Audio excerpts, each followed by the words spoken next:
ಶ್ರೀ ಗುರು ಬಸವಲಿಂಗಾಯ ನಮಃ. ಶ್ರೀ ಗುರು ಬಸವಲಿಂಗಾಯ ನಮಃ. ಸಕಲ ಜೀವಾತ್ಮರಿಗೆ ಲೇಸನೆ ಬಯಸಿದ ಬಸವಾದಿ ಶರಣರನ್ನು ಸ್ಮರಣೆ ಮಾಡಿ ನಿಮ್ಮೆಲ್ಲರ ಆರಾಧ್ಯ ದೈವ ಬಾಳಿನ ಬೆಳಕು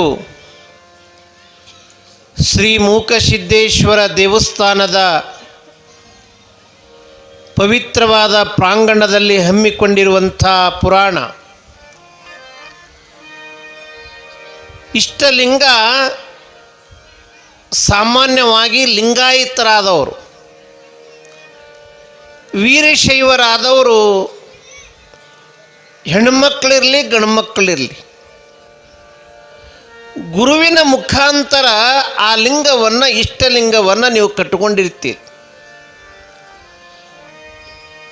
ಗುರುಗಳು ಕೊಟ್ಟಿರುವಂಥ ಲಿಂಗ, ಆ ಇಷ್ಟಲಿಂಗ ಎಲ್ಲಿರಬೇಕು ಅಂತಂದ್ರೆ ಎದೆ ಮ್ಯಾಲನ ಇರಬೇಕು. ಹೊಟ್ಟಿ ಮ್ಯಾಲಿರಬಾರದು, ಹೊಟ್ಟಿ ಕೆಳಗಿರಬಾರದು, ಈ ಕಡೆ ಇರಬಾರದು, ಈ ಕಡೆ ಇರಬಾರದು. ಎಲ್ಲಿರಬೇಕು? ಸದಾ ಎದಿ ಮ್ಯಾಲ. ಲಿಂಗ ಮಧ್ಯೆ ಜಗತ್ ಸರ್ವಂ. ಇಡೀ ಜಗತ್ತೇ ಎದರೊಳಗದ ಅಂತಂದರೆ ಈ ಲಿಂಗದೊಳಗೆ, ಇಷ್ಟ ಲಿಂಗದೊಳಗೆ.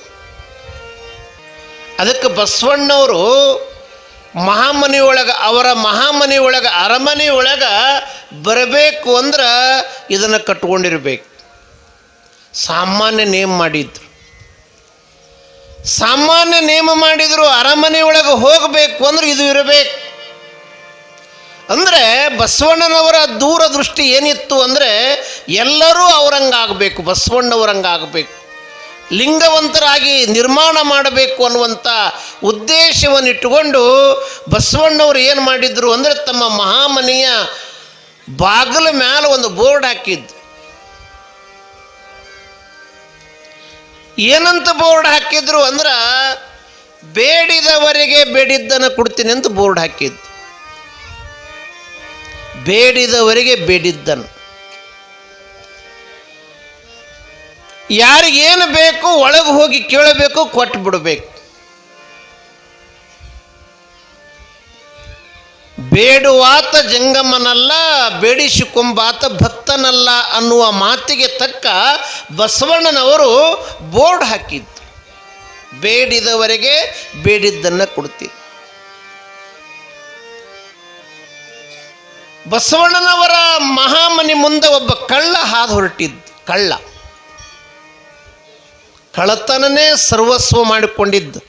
ದಿನ ಕಳುವು ಮಾಡಬೇಕು, ತನ್ನ ಅನುಕೂಲ ಪ್ರಕಾರ ದಿನ ಕಳುವು ಮಾಡಬೇಕು. ಕಳುವು ಮಾಡಲಿಲ್ಲ ಅಂದ್ರೆ ಹೆಂಡ್ರು ಮಕ್ಕಳು ಹೊಟ್ಟೆ ತುಂಬುತ್ತಿರಲಿಲ್ಲ ಅನ್ನುವಷ್ಟರ ಮಟ್ಟಿಗೆ ಕಳ್ಳತನ ಮಾಡುವಲ್ಲಿ ಹೆಸರುವಾಸಿಯಾಗಿತ್ತು.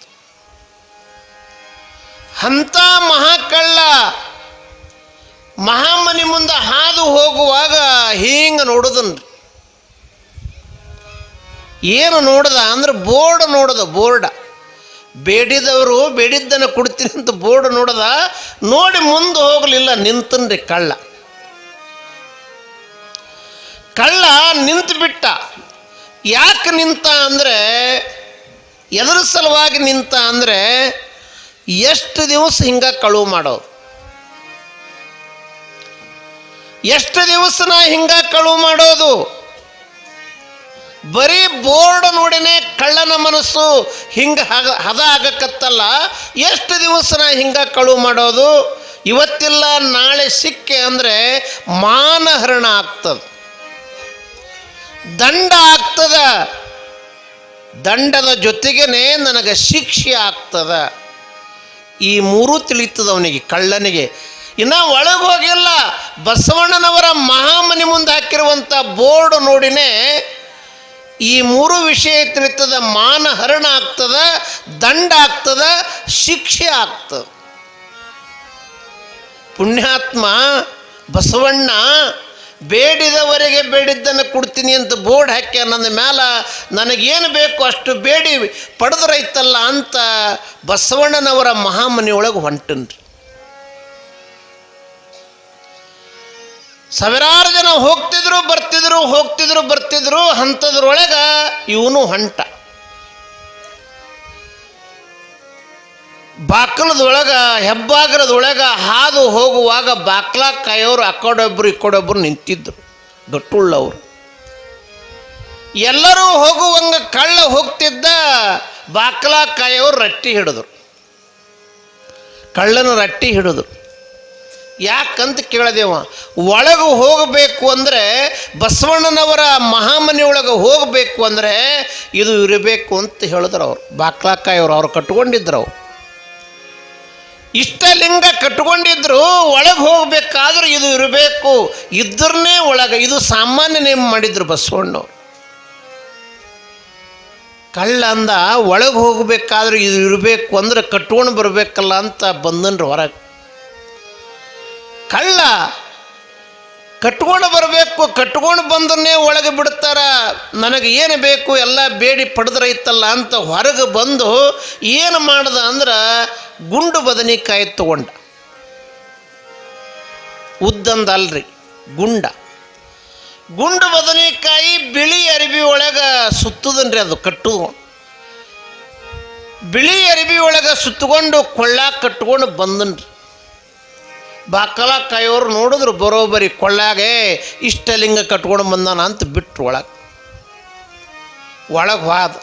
ಒಳಗೆ ಹೋಗಿ ತನಗೇನು ಬೇಕಲ್ಲ ಎಲ್ಲ ಬೇಡಿ ಪಡಿಬೇಕು ಅಂತ ಒಳಗೆ ಹೋಗೋದ್ರೊಳಗೆ ಒಳಗೆ ಹೋದವರೆಲ್ಲ ಸಾಲಕ್ಕೆ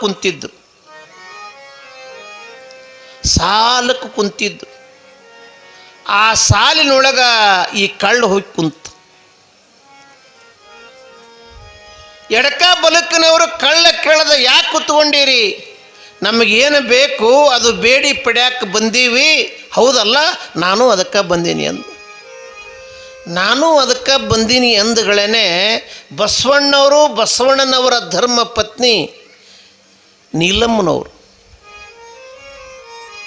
ಇಬ್ಬರ ಕೈಯಾಗ ತಾಟಿನೊಳಗೆ ಪೂಜೆ ಮಾಡೋ ಸಾಮಾನ, ವಿಭೂತಿ, ಪತ್ರಿ, ಹೂವು, ಊದುಬತ್ತಿ.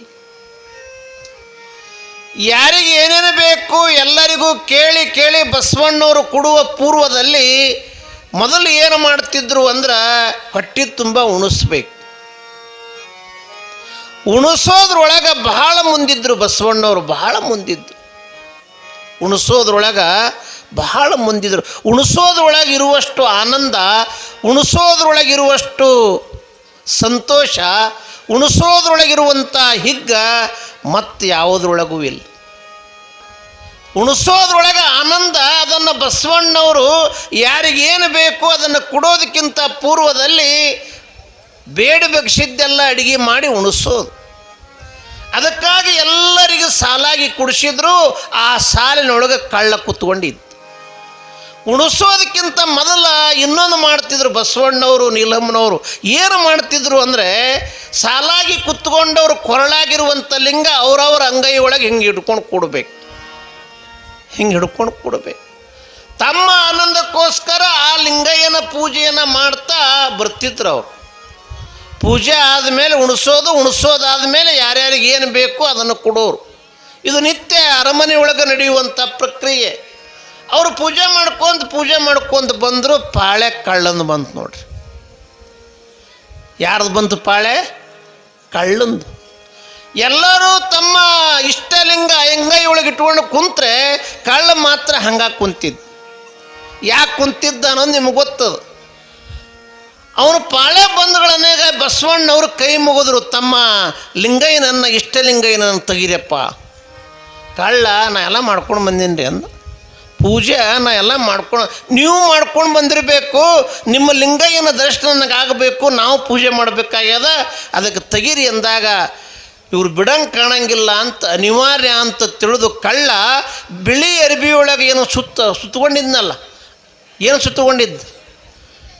ಗುಂಡು ಬದನೆಕಾಯಿ ತೆಗೆದು ಹಿಂಗೆ ಅಂಗೈಯೊಳಗೆ ಇಡುವಾಗ ಆ ಗುಂಡು ಬದನೆಕಾಯಿ ಬಸವಣ್ಣವರು ನೋಡಿದ್ರು.